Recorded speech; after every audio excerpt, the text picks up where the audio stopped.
Hello and welcome to my Yu-Gi-Oh channel. Today we're going to be discussing some new information regarding cross duels that came from Jump Festa. So it says beyond 4D chess and hyperdimensional backgammon. Most of the information that has been covered in the cross duel segment were things that have been reported over the last few days, but there has been some update to that information to give some more clarifications. So for starters, we've got content that's up to the 7th series of Yu-Gi-Oh! That's Yu-Gi-Oh! 7s that will be featured, which means most likely we're going to get rush duel stuff. That's decent because it does provide more variety to gameplay. You might be able to face in different styles of formats. You might be able to play, for example, a standardized format, and then ones that are specific to the Rush Duels era. Next, we have the combination of looking at the differences between spell and trap cards. They each have reworked effects for the cross-duel game structure. Keep in mind that the texts are just to have an idea of what kinds of effects will be featured, and at the moment of time recording, we have no idea how the cross-duel terminology is going to be localized between Japan and the English versions. And bear in mind, the game is also still in development. For example, it cites Swords of Revealing Light. It's going to be a spell card. You choose one monster and inflict the ability for it to be unable to move until the end of the turn. So that's basically like stopping an attack. It's a shame it doesn't work against all of your opponent's monsters, but I think that would be overwhelming. In the case of Shadow Spell, that's a trap card. When a monster advances to its location, the opponent's monster then loses 1,000 attack points. So it seems to be, if it hits a certain point and this trap card is at that section, that will activate, and then that will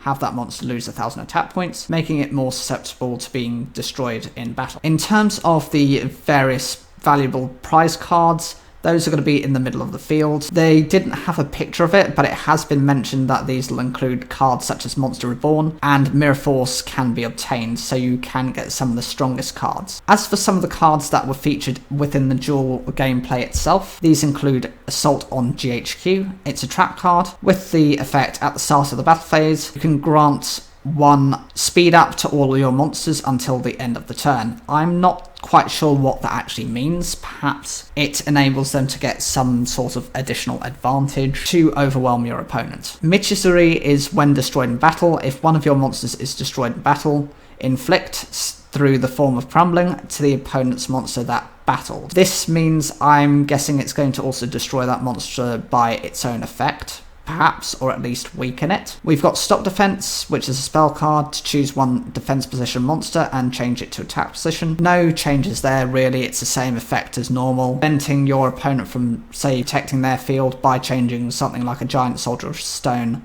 into attack mode. Battle Mania is a trap card. During battle, if one of your monsters battles with an opponent's defense position monster, grant to your monster until the end of the turn. So that's to taunt it. Maybe that means that it forces the attack onto itself and forces that monster to directly go into combat, in which case it essentially might go into attack mode. We also have differences to do with some of the monsters. So we've got Aria, the Melodious Diva. It's an inherent skill. When it's summoned, you choose one monster and inflict 1 slowdown to it until the end of the turn. This means it's probably going to be able to be weakened by that effect. We also have differences to traditional cards as well. So you've got Y Dragon Head, which is an attack weakening effect. So when battling with an opponent's attack position monster, that monster loses 300 attack points. This is a decent enough effect depending on how the levels of interactions are going to be. Are we going to have things such as Acts of Despair? If that's the case, then this effect isn't that useful. If we have minimalistic effects, say up to 500 attack or defense increases and decreases, then this is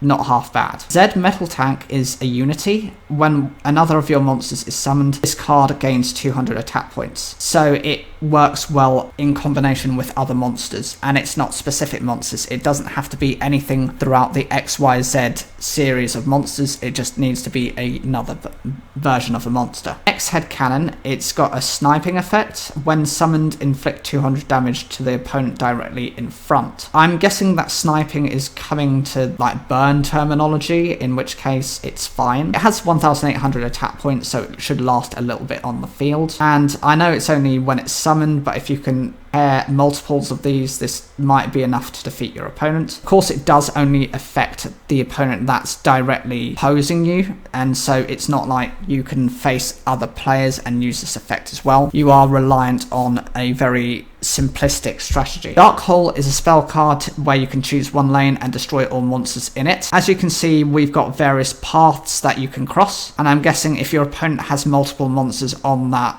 specific lane, that's where the advantage will come into place. If it's only the one monster, then that might be a waste of this card. We have Zubaba Knight. This is a focus effect. When the battle phase starts, it gains 200 attack points. So this only gains the attack during the battle phase. That's fine. And I'm guessing focus is another one of those terminologies which will be explained in greater depth. It might just be any effect that forces monsters to gain attack points specifically during that battle phase. And lastly, we're covering Opti Camouflage Armor.